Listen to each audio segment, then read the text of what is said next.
Hola, ¿cómo están? Amigas, amigos de este portal. Vamos a referirnos en primer lugar hoy, ya no al tema de la Haya, creo que ya está bastante eh, manejado, manoseado, estrujado, restregado. Vamos a dedicarnos a otras cosas, de orden nacional e internacional. En lo nacional, a propósito del presupuesto que presentó el gobierno, en que hay un aumento del gasto del 3, algo por ciento, 3,2 me parece. La oposición ha dicho que lo va a estudiar seriamente porque las cifras, dice, no calzan. Llama la atención esta súbita vocación por las matemáticas que manifiesta la oposición, este recuerdo de las tablas de multiplicar, en circunstancias que mientras estuvieron gobernando, incluso su máximo líder, la señora presidenta Michelle Bachelet, en alguna entrevista dijo claramente que no había que estar todo el tiempo fijándose tanto en los números, que aquí hay otras cosas más importantes que las cifras. Pero ahora les bajó una puntillosidad aritmética, digámoslo así, como si supieran de economía. Y están diciendo que las cifras no calzan. No son muy claros en cuanto a qué cosas son las que no calzan, pero no calzarían. Alguno de estas personas de la oposición, el joven Giorgio Jackson, dijo: ¿cuál es el sentido? Y aquí estoy citando literal prácticamente. ¿Cuál es el sentido de que crezca la economía si no crece del mismo modo el gasto? O sea, en la concepción económica de Jackson, los dineros que produce, los recursos que produce una economía están inmediatamente dedicados al gasto. Lo que parece que Giorgio Jackson no recuerda es que el gobierno anterior, del cual él no era parte, desde luego, dejó un descalabro económico tal que ahora, no por gusto, sino por necesidad, es preciso apretarse el cinturón. Ni este gobierno ni ninguno que haya jamás existido sobre este planeta le encanta apretar cinturones, porque eso, de algún modo o de otro, de manera directa o indirecta, le significa una pérdida de popularidad, significa estrechez, significa malestar y por lo tanto significa menos votos eventualmente. Pero hay veces en que estas cosas hay que hacerlas, igual que en una casa.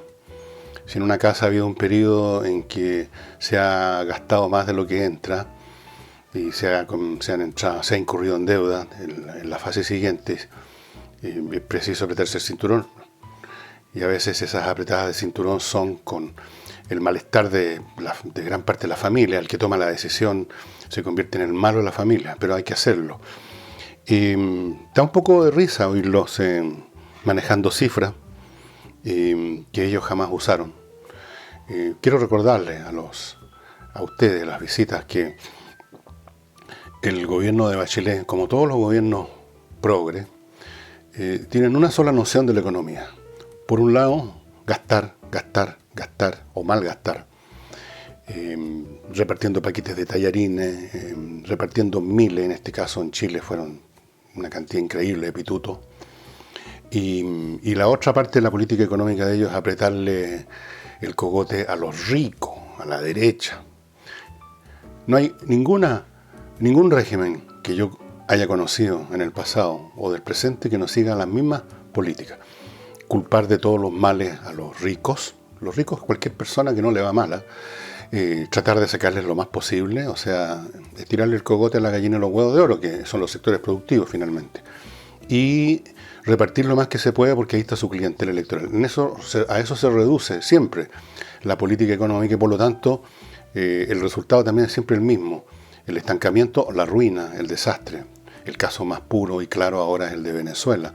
Comenzó estas políticas de reparto y de apretarle el cogote a los ricos, con el señor Chávez, y ahora se encontró Maduro con que ya no había nada que repartir, pues ya se había acabado. Estas cosas tienen un momento histórico, hay un antes y un después, y ya sabemos lo que pasa en Venezuela. Así es que llama la atención este olvido tan súbito de lo que fue el régimen anterior, y lo que son simplemente las más elementales leyes de la economía que las sabe cualquier joven que está en el primer semestre estudiando esa carrera. Pero no le pidamos tanto a los señores congresales, especialmente de la oposición. Entrando a otros temas quiero decirles que algunos de ustedes me han enviado mail corrigiendo algo que dije ayer en el sentido que no se hace nada en materia de embalse, y alguien me señaló que hay un embalse en el norte que se está ampliando un poco y hay otro pequeño que se está construyendo en algún lado. O sea, ahora, ok, corrijo eso, pero recordemos este refrán de que una golondrina no hace verano. Ampliar un embalse o construir uno por ahí no es equivalente a tener una política de embalses. Una política nacional en materia de embalse significa estar diseñando, construyendo y con la mayor celeridad posible, no uno o dos, no ampliando uno o dos, sino que construyendo 10 o 15. Es más o menos esa la necesidad que tenemos. De manera tal que, una vez más, si ustedes quieren, me equivoco en la cifra, en el detalle, en la cosa empírica del momento, pero en el principio yo creo que no estoy equivocado.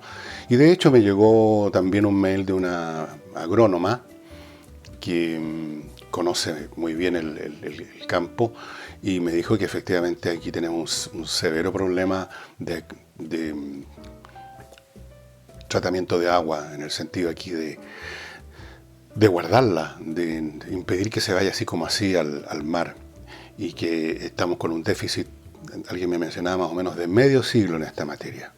Medio siglo.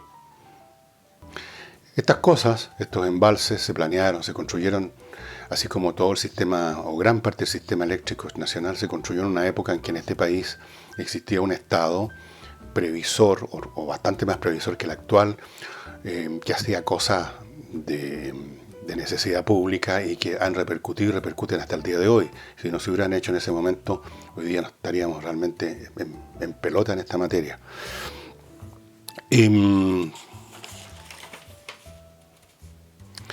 Otro tema que me han pedido comentar y que tiene que ver con lo que acabo de hablar de los regímenes que solo saben gastar y solo saben apretarle el cogote a los ricos. Es el caso del señor Jair Bolsonaro, que es candidato a la presidencia de Brasil, que se va a celebrar muy pronto esa elección. Y en este momento, según los cómputos que estuve revisando, Jair Bolsonaro está adelante en los polls. Tiene un 32% de preferencia, y el candidato del Partido de los Trabajadores, el señor Fernando Haddad, ha ido cayendo, ahora está en el 21%. En cualquier caso, se prevé que la carrera final, posiblemente en una segunda vuelta, va a ser entre Bolsonaro y este señor del Partido de los Trabajadores. Ahora, respecto a Bolsonaro, que es lo que me pide mi opinión, Bolsonaro se ha convertido, como tantos otros líderes políticos en América Latina, en blanco de epítetos simplemente. Hemos llegado a una situación en cuanto al predominio de ciertos discursos y ciertas posturas que ha invadido también, uno de los primeros que fue invadido fue el ámbito de las comunicaciones, donde está repleto de agentes de cambio, como ustedes saben. Entonces, a Bolsonaro no se le analiza en cuanto a por qué se convirtió tan rápido en un líder, de dónde viene, qué es lo que causa un personaje como Bolsonaro, sino que simplemente se le estampa un membrete que dice fascista o ultraderechista. Hay gente que cree que se entiende algo poniéndole un nombre. Y Bolsonaro sería un ultraderechista, un personaje repelente para el progresismo latinoamericano. Esa forma de analizar las cosas es francamente de una necedad que no tiene nombre, especialmente en gente que trabaja profesionalmente, supuestamente intentando comunicar. Para eso primero hay que informarse y, sobre todo, porque no es un tema de unos datitos más, datitos menos, usar la máquina pensante. Bolsonaro es, como otros líderes políticos que han surgido en los últimos años en América Latina, resultado del fracaso previo de regímenes populistas, progresistas, como se quieran llamar. Miren los casos que les voy a mencionar. En Argentina, años de gobierno de estas formas ya pervertidas, incluso de peronismo, constituidas por la señora de Kirchner, por el propio Kirchner, antes de él, este caballero chiquitito, ¿cómo se llama? Menem. Las políticas que se implementaron en Argentina básicamente consistieron en el robo, en la corrupción. Arruinaron a Argentina más de lo que ya venía arruinada, Y entonces el resultado de eso es que eligieron los argentinos a Macri, que ahora está tratando de poner la casa en orden, y por supuesto la gente, como les digo, siempre se molesta con el que llega a apretar el cinturón, aunque se necesita, y quizás en el fondo todos saben que se necesita, pero se molestan. Entonces se eligió a Macri.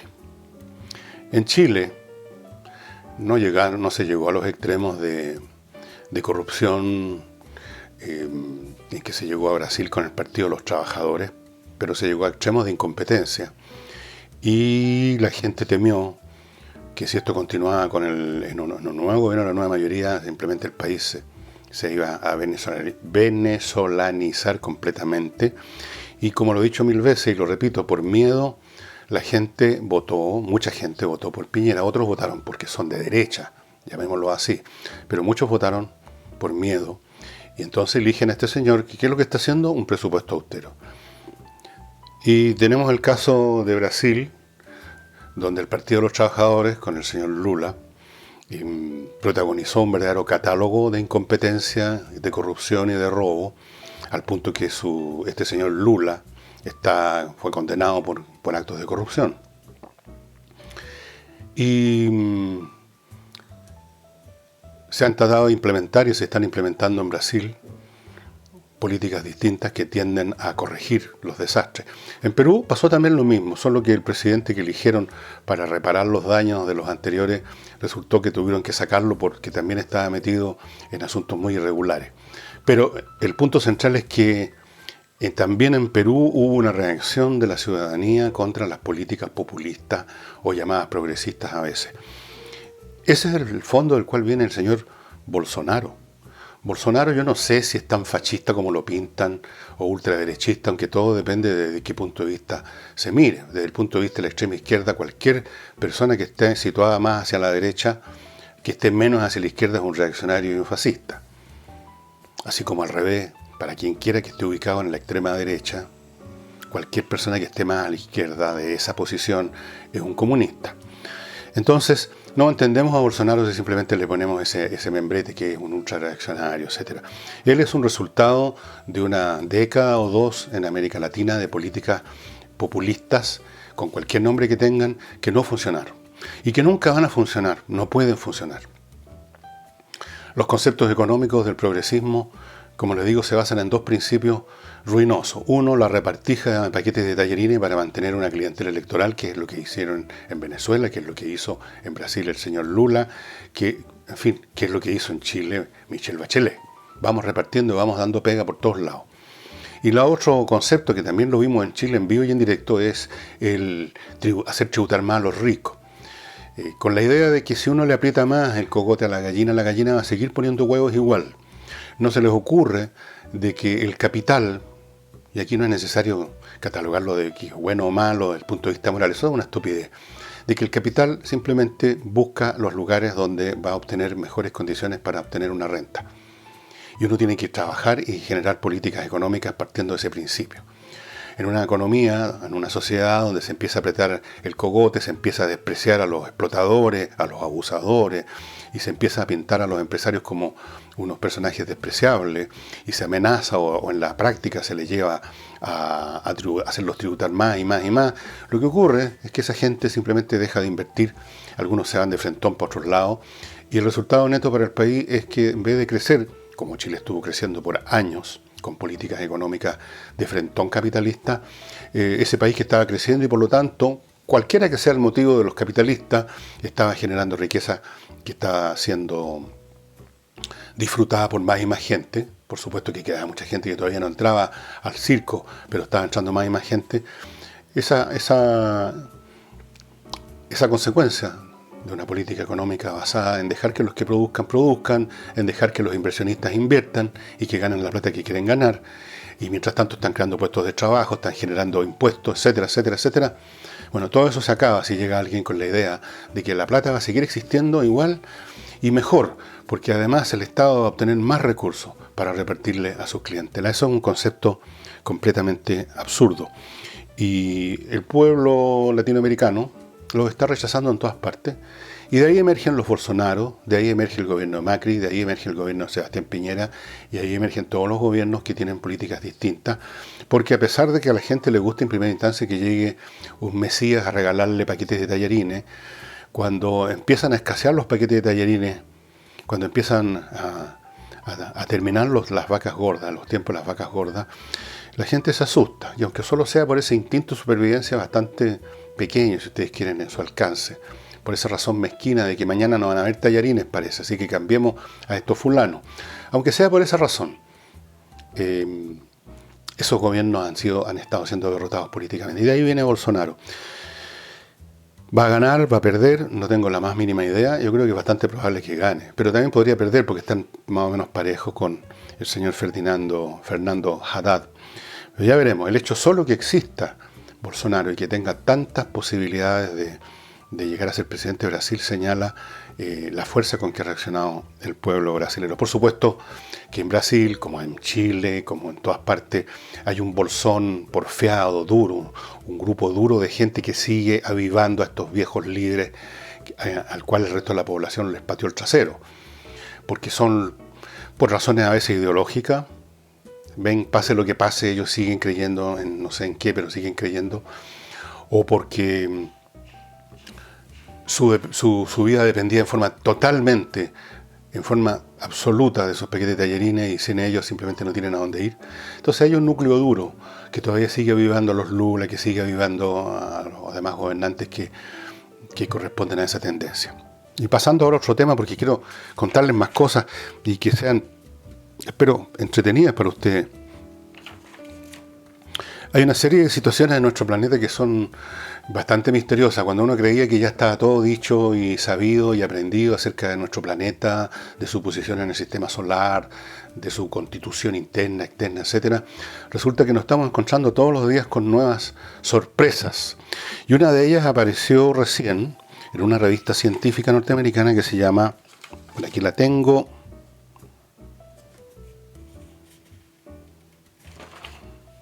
a ver, una vez más. Bueno, se llama Live Science, eso es. Resulta que unos satélites situados sobre la Antártica, el Polo Sur, detectó un fenómeno absolutamente que va contra todas las reglas de la física tal como la entendemos. Ese satélite está para detectar la llegada a la Tierra, están llegando a cada segundo trillones de neutrinos, que son partículas subatómicas, que normalmente, si son de alta energía, son detenidas en la atmósfera, se tropiezan, digamos, ahí con la atmósfera, o sea, con las moléculas de oxígeno, qué sé yo. Pero se encontraron este satélite con un fenómeno nuevo que empezó a ocurrir hace un mes o dos, y es que hay una especie de chorro de estas partículas al revés, que viene desde el polo, o sea, desde la Tierra hacia el espacio exterior. Y esto va contra todas las reglas de la física, de lo que se llama el modelo estándar de la física en materia de partículas subatómicas, creo que son como algo así como 70 identificadas o más bien dicho pensadas, porque son modelos matemáticos en realidad. Y con esto se suma a otros misterios que han estado emergiendo respecto a la Antártica en los últimos meses, a partir del año pasado, y que generaron una serie de hechos, porque estos son hechos, no especulaciones, muy raros. En un momento dado, el año 15 o 16, confluyeron a la Antártica varios, en unos viajes más o menos no muy publicitados, pero se supo, hay videos, fotos, etcétera, una serie de líderes mundiales. El vicepresidente de Estados Unidos, mis perros están un poquito nerviosos, el señor Putin de Rusia, fueron de la partida también ex astronautas norteamericanos, un montón de gente, equipos militares, eso es muy raro, equipos militares. Y se generaron muchas especulaciones de qué se había encontrado, qué estaba pasando en la Antártica para esa asamblea de grandes personalidades de la política mundial. Circulan también, muchas de ellas pueden ser perfectamente fotos trucadas, fotos que muestran que se han descubierto cosas bastante insólitas. Usted mismo, usando este programa Google Earth, si usted se hace un viajecito con este programa a la Antártica, y se consigue en la internet, están estas cosas, la dirección exacta para ir, si no puede estar todo el día recorriendo la Antártica, se va a encontrar con que en algunos farallones de la Antártica hay unas entradas, una especie de túneles perfectamente cavados. O sea, no son formaciones naturales notoriamente, y a partir de eso también han habido un montón de especulaciones. Miren, las especulaciones sobre la Antártica son increíbles, son muchas y son entretenidas, pero si ustedes se interesan en el tema, hay una especulación de que hay una base nazi que estaría todavía ahí y que estarían en alianza con un grupo extraterrestre. Ahora, efectivamente hubo una base nazi en los años 30, para su información de ustedes. Antes que empezara la Segunda Guerra Mundial, hubo una expedición de nazi, del gobierno de Adolf Hitler, que se instalaron en la Antártica un tiempo, hicieron una serie de exploraciones por ahí, y teóricamente eso se acabó. Se acabó en un momento dado, un problema de salud con los miembros de la base y finalmente los evacuaron a todos. Esa es una especulación. Hay otra de que en ese continente, porque es un continente cubierto de nieve, no es solamente hielo que está ahí flotando, por así decirlo, en el mar. En ese continente se encontraría esa civilización perdida, la Atlántida. El primero que habló de la Atlántida, dicho sea de paso, créanlo ustedes o no, fue el filósofo Platón. En uno de sus diálogos aparece el tema de la Atlántida. Y está, por supuesto, el tema que hay una base alienígena solita, que está ahí desde hace miles o millones de años. Hay un montón de especulaciones. Por supuesto, ¿quién es uno para desechar a priori, así con un gesto burlón, una hipótesis? Uno simplemente tiene que examinarlas conforme a los hechos y ver cuáles son las que se sostienen o no. Yo no tengo hechos para sostener ni rechazar ninguna. Lo que sí sé es que el caso de estas partículas está, según dicen las revistas científicas, está desafiando todo lo que sabemos de la física hasta este momento y podría generar un quiebre en muchas teorías por estas partículas que son capaces, porque no necesariamente vienen del polo, esas partículas pasaron por el polo, las que llegaron a ese satélite, pero pueden haber otras que estén saliendo de la Tierra desde otros puntos y pueden estar saliendo de la Tierra porque entraron por el otro lado de la Tierra, o sea, atravesaron toda la Tierra como si nada.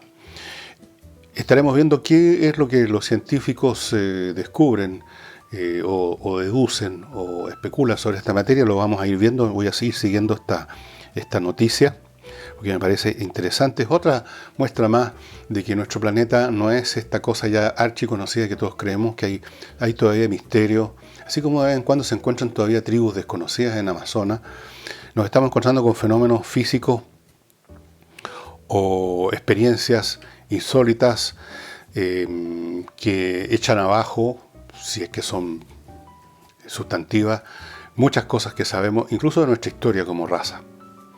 Hay bastantes especulaciones que yo creo que pueden tener una buena base de que antes que existiéramos nosotros los seres humanos, que más o menos tenemos una historia de 1 millón de años, desde que aparecieron los primeros homínidos, o sea, unas criaturas que se empezaban a acercar a lo que sería el Homo sapiens en un largo proceso evolutivo, hasta que finalmente empieza la historia recién, hace unos 12.000, 11.000, 10.000 años atrás, recién en ese momento. Y recordemos que este es un planeta que tiene 5.000 millones de años. Esa es la edad de la Tierra. En 5.000 millones de años hay varios espacios de 1 millón de años en que pudieron haber en algún momento dado, haberse desarrollado otras civilizaciones que se extinguieron por cualquier razón, pasaron otro quizás 1 millón de años, luego emerge nuevamente esta forma de vida más o menos pensante que somos nosotros. Puede ser. De hecho, han habido descubrimientos hechos por arqueólogos y geólogos de indicios de que en periodos muy anteriores a los que se asume como inicio de la historia humana o como inicio de la historia del hombre como animal, podrían indicar que hubo otras formas de vida inteligentes.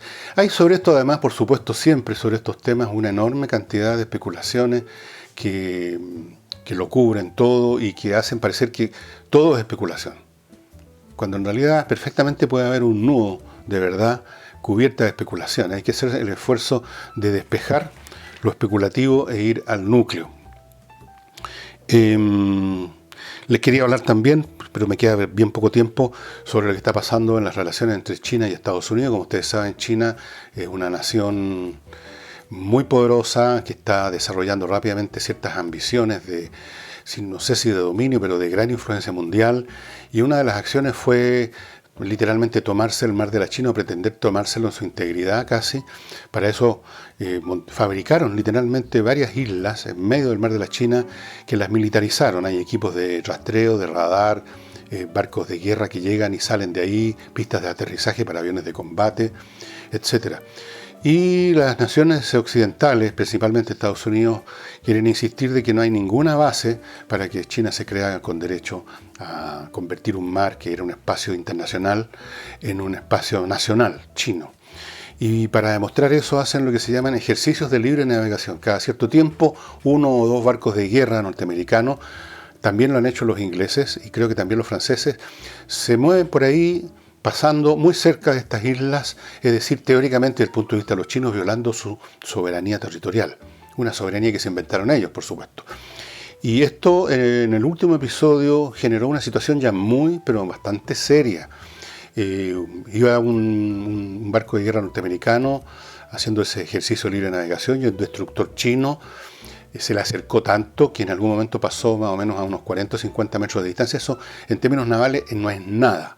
Un capitán de cualquier barco ya se empieza a poner saltón si otro barco se le acerca a unos 1000 metros o 500 metros.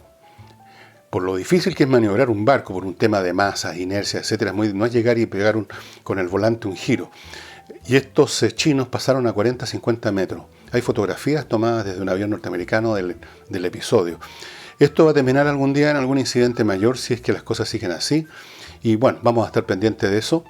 Y antes de terminar el programa, una vez más les agradezco a todos los que se han estado inscribiendo en Patreon, que hacen posible que exista este programa. Eso es todo. Nos estaremos viendo mañana con lo que aparezca en el mundo y en nuestro país. Hasta mañana.